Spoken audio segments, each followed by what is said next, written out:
নমস্কার বন্ধুরা, কেমন আছেন? আশা করি সবাই ভালো আছেন। আমার নতুন চ্যানেলে সবাইকে স্বাগত। তো আজকে করব হাঁসের ডিম, শীতকালে হাঁসের ডিমের কষা। তা চলুন, প্রথমে ডিমটাকে ভালো করে সিদ্ধ করে নিয়েছি। এবার ডিমটাকে সিদ্ধ করে ছাড়িয়ে নিয়ে ডিমের গায়ে একটুখানি চাকু দিয়ে চিড়ে দিলাম, না ডিমগুলো খুব ফেটেও যায়। আর এই চিড়ে দিলে মশলাটা ঢুকে খেতেও খুব ভালো হয়। তাই ডিমগুলোকে ভালো করে ছাড়িয়ে চিড়ে নিলাম। এবার ডিমের গায়ে পরিমাণ মতো নুন হলুদ একটু মিশিয়ে নিলাম, নিয়ে এবার তেলের মধ্যে ডিমগুলো দিয়ে দেবো আস্তে আস্তে। ডিমটাকে হালকা একটু ভেজে নেব।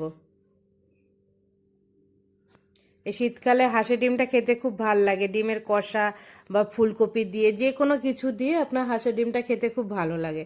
তা আজকে আমি করব হাঁসের ডিমের কষা। তা ডিমটা ভাজা হয়ে গেছে, এবার ডিমটাকে তুলে নিচ্ছি। নিয়ে এই তেলের মধ্যেই আলু দিয়ে দেবো একটু। এই ডিমের সঙ্গে আলুটাকে হালকা একটু সিদ্ধ করে নিয়েছিলাম, তো এই তেলের মধ্যে আলুটাও দিয়ে দিলাম। দিয়ে এই আলুটাকে একটু সুন্দর করে ভেজে নেবো একটু নুন হলুদ দিয়ে। তা নুন হলুদ দিয়ে আলুটাকে সুন্দর করে ভেজে নিয়েছি, এবার আলুটাকে তুলে নেব।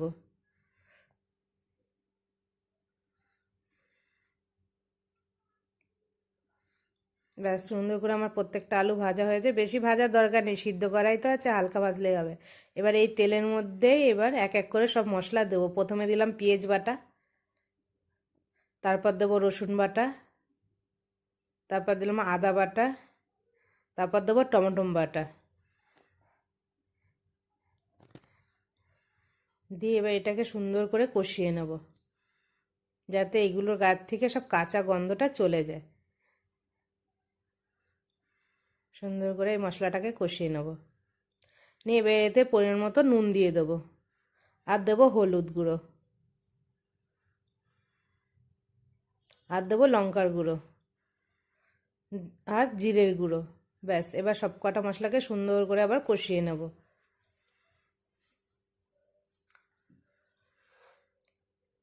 ব্যাস, কষানো হয়ে গেছে। এবার এর মধ্যে দেবো 1 চামচ কাঁচা লঙ্কা বাটা, দিয়ে এটাকেও আবার সুন্দর করে কষিয়ে নেব।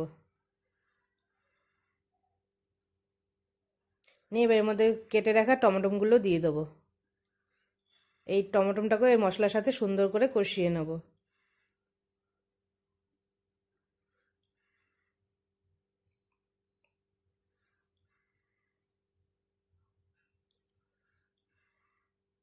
সুন্দর করে কষিয়ে নেবো। যে কষানো হয়ে গেছে, এবার অল্প একটু জল দিয়ে ব্যাস ভালো করে মশলাটাকে আবার নাহলে নিচে লেগে যাচ্ছিল।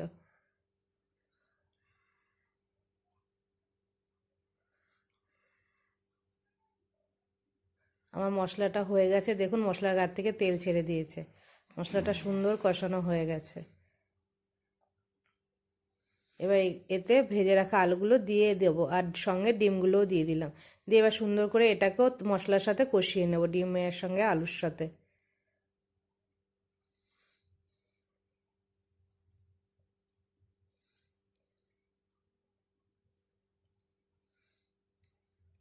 এভাবে কষিয়ে নিলে ডিমের ভিতরে বেশ মশলাগুলো ঢোকে, বেশ ভালো লাগে।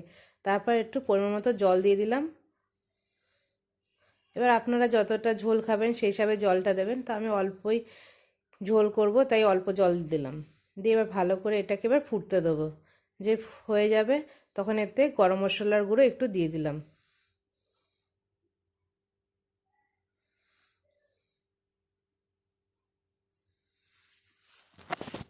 গরম মশলার গন্ধ দিয়ে দিলাম।